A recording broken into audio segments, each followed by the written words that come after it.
Takutlah, enjin rosak lah. Tak ada tuang, tak ada masalah. Sudah tuang lah, tuang asap putih lah. Ramai yang masih tanya saya lagi, engine flush ini boleh pakai tak? Okey, jom saya bagi anda tahu. Bila kita nak guna engine flush ini? Bila kita perlu guna engine flush? Pertama, bila kita sudah overdue, sudah lama, minyak sudah kotor. Kotor sangat, kita nampak sudah banyak sludge, banyak karbon. Sebelum servis minyak, kena pakai engine flush. Senang saja, buka, tuang masuk dalam, start 15 minit atau 20 minit. Lepas tu baru tukar minyak baru. Okey, nombor 2, misal kata kalau kita sekarang pakai semi atau kita pakai fully, kita nak tukar bagi grade yang lain. Sebelum kita tukar minyak engine grade lain, kita pakai engine flush dulu. Flush dalam, baru kita pakai grade yang baru. So anda boleh rasa itu kereta dia makin ringan. Okey, lagi satu, misal kata kalau anda beli kereta second hand, anda tahu tak condition engine dalam? Tak tahu kan? Dia ada tukar minyak hitam, tak ada tukar minyak hitam, kita pun tak tahu.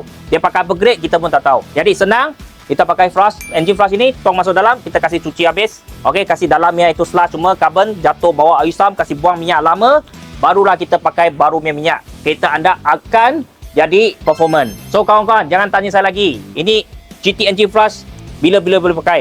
Sebenarnya setiap kali anda tukar minyak hitam pun kena pakai, lebih better. Okey, dia cuci dalamnya carbon sludge semua. Kita punya produk jangan risau, kita bukan itu kau-kau punya chemical. Anda tuang nanti jadi kereta problem, jangan risau. Kita punya engine flush kita sudah cuba punya, dengan banyak testimoni anda boleh tengok di bawah. So kawan-kawan, anda sudah dapat belajar. So kalau anda nak servis minyak engine, nak cari minyak, cari GT Racing. Nak pakai minyak engine flush pun cari GT Racing. Okey, thank you guys.